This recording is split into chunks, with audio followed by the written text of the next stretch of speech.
Hello everyone, here is class 9, Civics,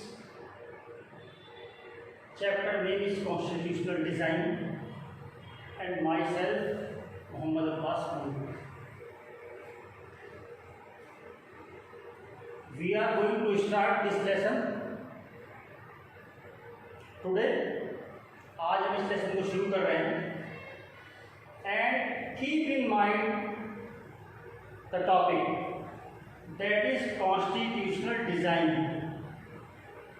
आपकी किताब में एक चैप्टर है, इसमें साउथ अफ्रीका के कॉन्स्टिट्यूशन के बारे में कुछ दिया हुआ, and that topic has been deleted by the CBSE board for this year.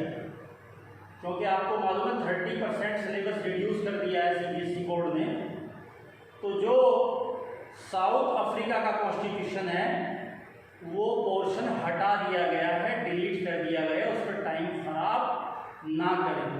हर चीज़ की वैल्यू होती है टाइम में. जब उसकी वैल्यू थी, आज उसको टाइम खराब करने के अलावा कुछ नहीं. आप सिर्फ इस पर ध्यान दें जितना टॉपिक आपके इसमें आ रहा है. ठीक है, तो कॉन्स्टिट्यूशनल डिज़ाइन में आज हम यहाँ पर ये 3.2 आपकी बुक के अंदर आप देखेंगे तो वहाँ पर दिया हुआ है why do we need constitution. 3.3 में दिया हुआ है मेकिंग ऑफ इंडियन कॉन्स्टिट्यूशन, और इसी में एक सब हेडिंग है द पाथ टू कॉन्स्टिट्यूशन. तो 3 बातें तो ये जानेंगे हम डिटेल से ये क्या क्या है. ठीक है, 1 2 3 और 3 ही क्वेश्चन बनेंगे इसके ऊपर, 1 2 3.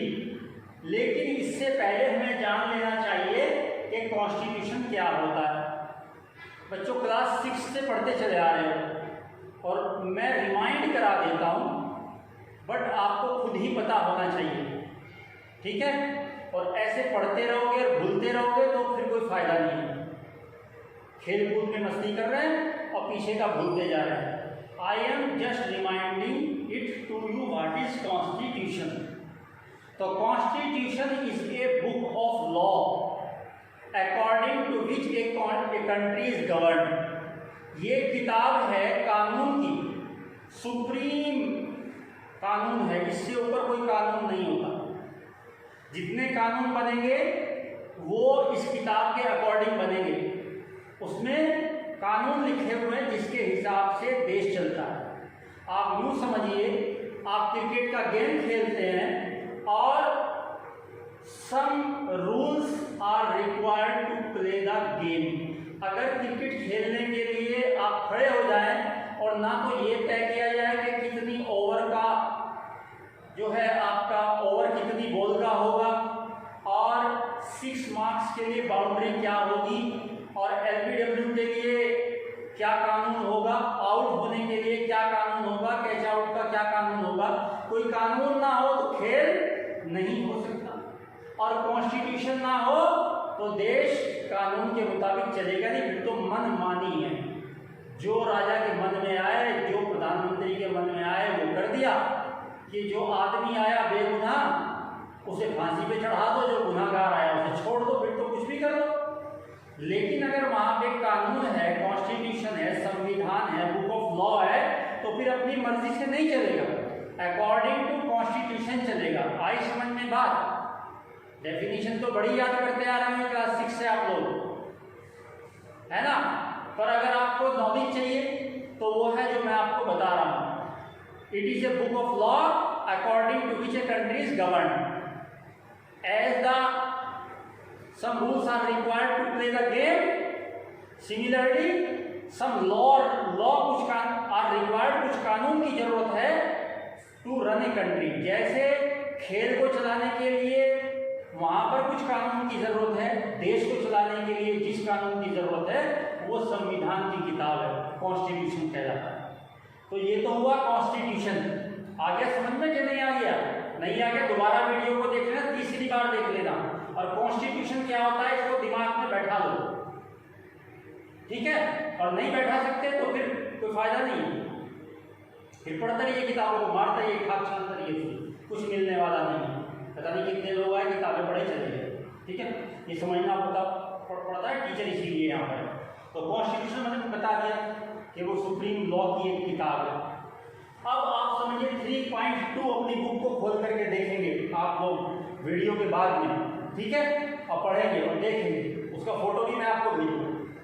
Why do we need constitution, हमें इसकी जरूरत क्यों होती है? अभी तो सिंपली बताया देश को चलाने के लिए जरूरत है, अभी थोड़ा डीपली और जानेंगे कि किस किस बात के लिए जरूरत है। पहला क्या है कि it generates trust and coordination. अब रटने को तो भाई रट लो इसको, एग्जाम में नंबर भी पूरे मिल जाएंगे, पर until you understand it there will be no benefit to you except getting marks. Marks हासिल करने के सिवा कुछ नहीं होगा, पता नहीं लगेगा आपको कुछ भी। समझ लीजिए पहले इसको कि ये पैदा करता है आपस में एक विश्वास और कोऑर्डिनेशन और कोऑपरेशन, मिलजुल करके काम करने की व्यवस्था, ठीक है, among the people of the country. एक देश के अंदर बहुत से लोग रहते हैं, अलग अलग रिलीजन के, अलग अलग धर्म के, अलग अलग लैंग्वेज बेस पर, अलग अलग रीजन के, अलग अलग इलाके के, ठीक है, अलग अलग कल्चर के। जब तक उनके बीच में एक आपसी विश्वास नहीं होगा और आपसी कोऑर्डिनेशन नहीं होगा, अरे छोड़ो यूँ समझिए आपको ऐसे समझ नहीं आएगी बात लंबी छोड़ी हुई जैसे दिखते हैं, मुझे मालूम, आप कैसे समझोगे। ये बॉडी है, ये आपका हो गया पूरा देश, ठीक है, और ये आपकी नाक है, ये आंखें हैं, ये कान हैं, ये अलग अलग धर्म के जबान के लोग समझ लीजिए आप हैं। जैसे देश में अलग अलग धर्म के लोग, अलग अलग जाति के लोग, अलग अलग लैंग्वेज के लोग, अलग अलग स्किल के लोग, अलग अलग इलाके के लोग, और डिफरेंट डिफरेंट कल्चर के लोग, डिफरेंट डिफरेंट ऑक्यूपेशन के लोग, हर चीज़ अलग अलग है, कोई बंदा अलग अलग है। तो ऐसे बॉडी पार्ट अलग हैं कि अलग कान, अलग नाक, अलग मुंह, अलग जीभ, अलग हाथ, सबको सब कुछ बॉडी में, बॉडी तो एक है, देश तो एक है, बॉडी हो गई देश, पूरा देश एक है। लेकिन अगर हाथ हमारे मुंह को कोऑर्डिनेशन ना करे, आंख हमारे हाथों को कोऑर्डिनेशन ना करे, कान हमारे दिमाग को कोऑर्डिनेशन ना करे, पैर हमारी बात को ना माने, तो क्या ये बॉडी ठीक से चलेगी? आप कहो जी सब कुछ यहाँ तो हाथ से चलेगा, तो आंख बोलेगी मैंने बंद कर दिया, अब कर ले जो करना। कोऑर्डिनेशन चाहिए, भरोसा चाहिए। अब किसी को किसी का भरोसा नहीं है तो कुछ भी नहीं होगा। तो ये संविधान लिखित में चूंकि गारंटी देता है सबको कानून बना करके कि किसका क्या राइट है, किसी का एकाधिकार नहीं है, तो आपस में ट्रस्ट और कोऑर्डिनेशन को पैदा करता है। कौन पैदा करता है? ये कॉन्स्टिट्यूशन चूंकि कानून लिख दिया गया है, कानून के मुताबिक होगा, चाहे राजा का बेटा हो और चाहे फकीर का बेटा हो। समझ रहे हो? तो it generates the trust and coordination. ये तो लिखना पड़ेगा, ऐसे समझाना मैंने आपको बता दिया। दूसरा, लिखा हुआ तो पढ़ लीजिए, बाद में समझ आएगा ना, या मैं पहले समझाऊं दोनों में जैसे आपको बेहतर लगे। पहले बता देता हूं, इसमें लिखा है कि specifies how the government will be constituted, who will have power to take which decision.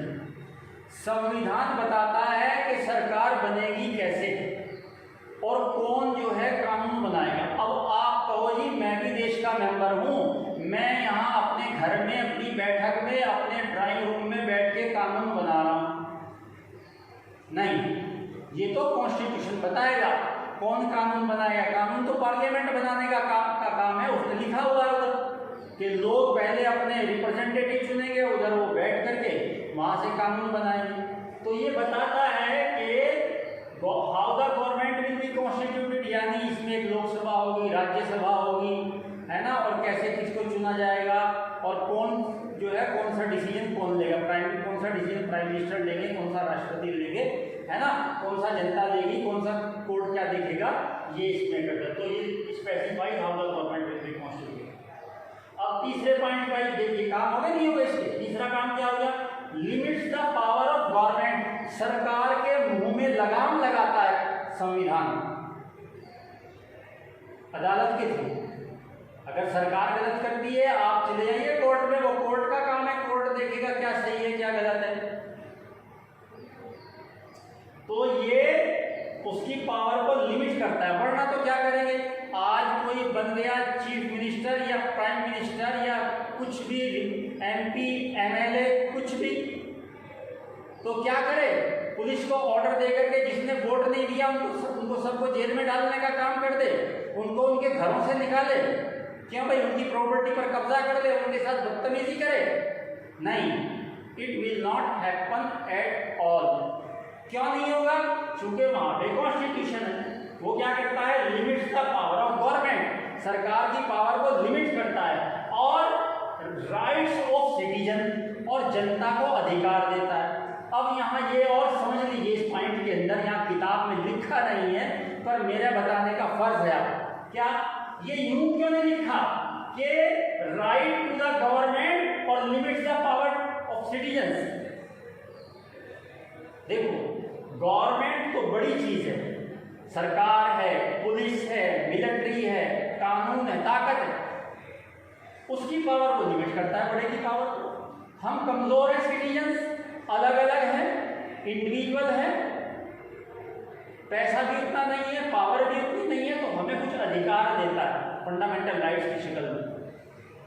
कमजोर को अधिकार मिलता है ना, और बड़े की पावर लिमिट की जाती है। और तुम ऐसा मत कर लेना, जरा सी पावर आ गई तो कमजोरों की पावर को तुम जो है हटाने लगो, अपने आप को पावर देने लगो। नहीं, अगर पावर मिली है वो दूसरों के लिए है कि उनको पावर दीजिए, आप जो है थोड़ा सा बर्दाश्त कीजिए, आप तो खुद ही बड़े हैं। अरे बस के अंदर अगर जा रहे हो, तुम ताकतवर हो, महिला गोद में बच्चा लेके खड़ी हुई है, तो सीट तो उसको देनी चाहिए ना, रिजर्वेशन तो उसका होना चाहिए सीट के ऊपर। या तुम्हारा रिजर्वेशन हो, अच्छे खासे खाते पीते और तंदुरुस्त आदमी का, तो गवर्नमेंट की पावर को लिमिट करता है, गवर्नमेंट ताकतवर है और सिटीजन्स को राइट देता है। कौन? कॉन्स्टिट्यूशन ये काम करता है। इसके बाद बस ये मैंने बता दिए, और भी बातें इसकी हो सकती हैं, किताब में पढ़ लीजिएगा। ये पूरा हो गया हमारा। ये क्वेश्चन आता है, why do we need constitution and what is constitution.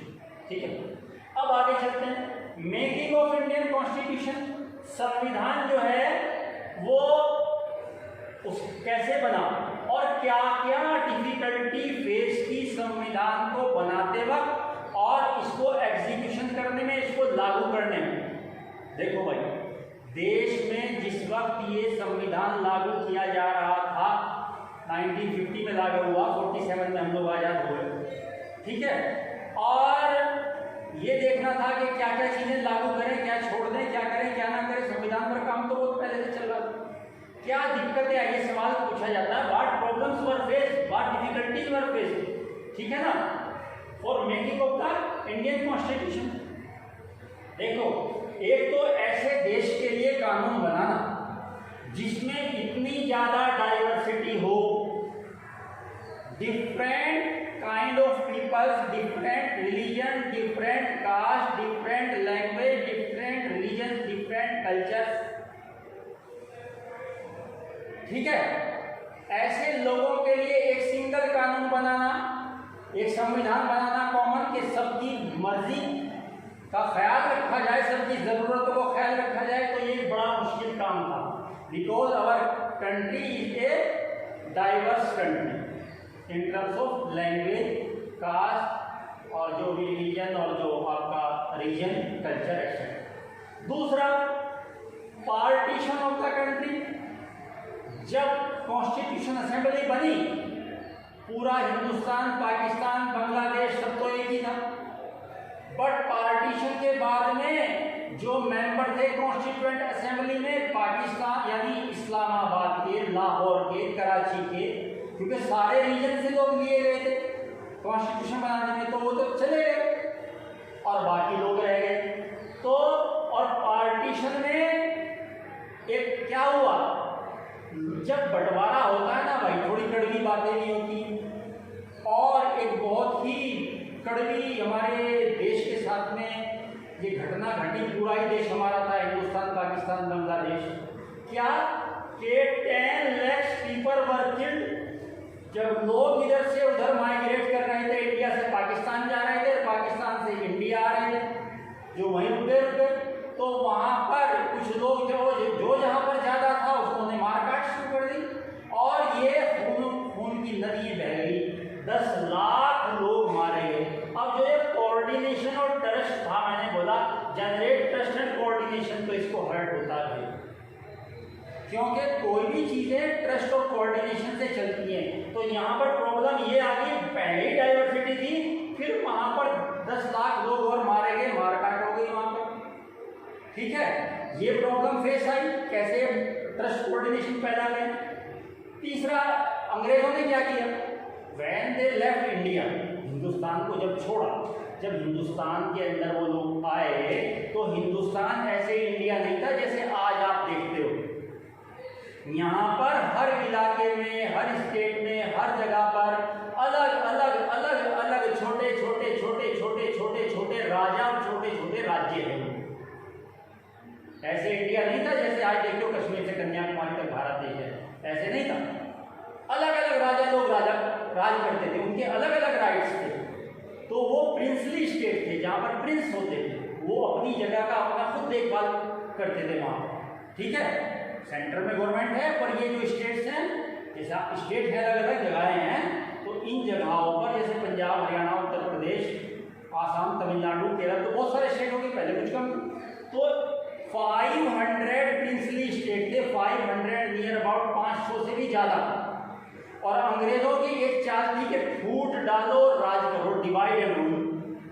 उसके तहत उन्होंने कहा कि भाई हम पार्टीशन करके जा रहे हैं, एक पाकिस्तान बना के जा रहे हैं, जिन लोगों की मर्जी हो वो पाकिस्तान में जाकर रह लें, धर्म के आधार पर नहीं, चॉइस के आधार पर। ये गलतफहमी पैदा होती है लोगों के अंदर, इसको जरा दूर करने वाले, ठीक है।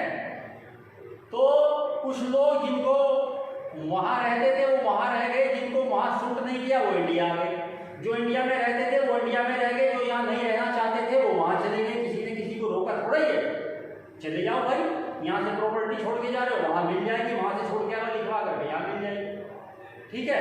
तो प्रिंसली स्टेट थे 500। अंग्रेजों ने बोला कि इंडिया और पाकिस्तान को तो दो करके जा रहे हैं, बांग्लादेश तो उस वक्त था ही नहीं। बांग्लादेश तो बाद में इंदिरा गांधी जी के दौर में वो अलग हुआ, पाकिस्तान से आज़ाद कराया गया, उसको अलग एक कंट्री बना हुआ, पाकिस्तान के 2 टुकड़े हो गए, ठीक है। तो मैं कह रहा हूं कि इंडिया और पाकिस्तान वो बांट करके गए थे, 2, एक देश के कितने टुकड़े करके, 2 टुकड़े करके चले गए, कौन, ब्रिटिशर। एक काम और कर गए, एक लड़ाई की जड़ और फेंक के चले गए वहां, क्या कि 500 जो प्रिंसली स्टेट है पूरे इंडिया के अंदर, इनकी मर्जी है, चाहे तो इंडिया में मिल जाए, चाहे तो पाकिस्तान में मिल जाए, और चाहे तो अपना छोटे छोटे छोटे छोटे 500 देश बना लें। तो अब बताओ अगर आज 500 कुछ देश होते तो इंडिया कहाँ होता, ठीक है। तो उनको जोड़ने की जिम्मेदारी थी, ठीक है। पंडित जवाहरलाल नेहरू उस वक्त प्राइम मिनिस्टर थे और सरदार वल्लभ भाई पटेल को जिम्मेदारी दी गई इनको, जो उनकी कैबिनेट में मंत्री थे, कि भाई इसको आप मिलाइए। तो ये एक बड़ी प्रॉब्लम थी कि इन प्रिंसली स्टेट्स को दोबारा से इंडिया के अंदर मिलाना, वरना तो अपना अलग देश मांग लेंगे या कोई दूसरी जगह चला जाए। ये प्रॉब्लम फेस की गई। तो इस तरह से ये था इंडियन कॉन्स्टिट्यूशन बनाने में क्या प्रॉब्लम्स आई। अब तीसरा क्वेश्चन देख लीजिए, लिखा हुआ होगा इसी के सब हेडिंग में, वहीं आपके एनसीईआरटी बुक में, द पाथ टू कॉन्स्टिट्यूशन। इसमें हम क्या देखेंगे कि संविधान को जो हमने बनाया, ये जो कानून की किताब बनाई, ये कहाँ कहाँ से क्या क्या बनाया हमने।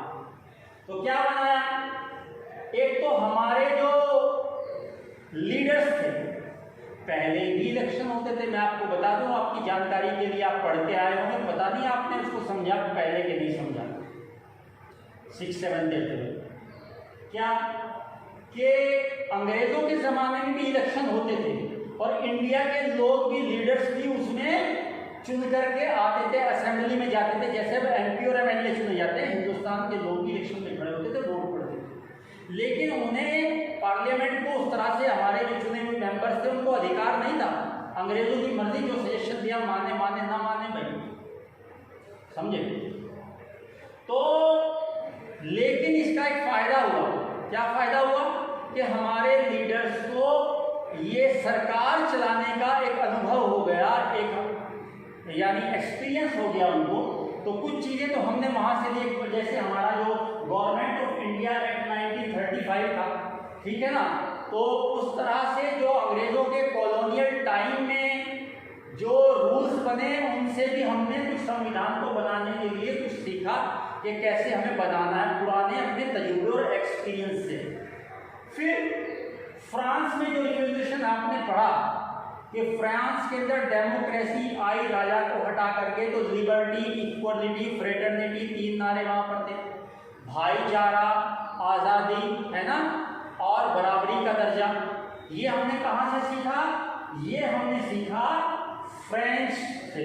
ये संविधान में हमने उन बातों को शामिल करने की कोशिश की है जो फ्रांस के रिवॉल्यूशन के बाद वहाँ अडॉप्ट की गई। उन्होंने अपने संविधान में जो बातें रखी हमने वहाँ से नकल कर दी है। वो नकल कर बताऊंगा, नकल कैसे की है बाद में बताऊंगा। फिर पार्लियामेंट्री डेमोक्रेसी, जैसे ब्रिटेन में होती है ना, ये हमने हमारे जो पार्लियामेंट्री सिस्टम है, Lok Sabha, Rajya Sabha, upper house, lower house, ये कहाँ से लेके आए सिस्टम हम? ये ब्रिटेन से लेकर के, वहाँ की किताबों से, वहाँ के संविधान को पढ़ा, देखा, समझा, उसमें से लिया। और सोशलिज्म जो है, ये जो विचारधारा है सोशलिस्ट की, है ना, तो सोशलिस्ट का जो आइडिया है वो हमने कहाँ से लिया?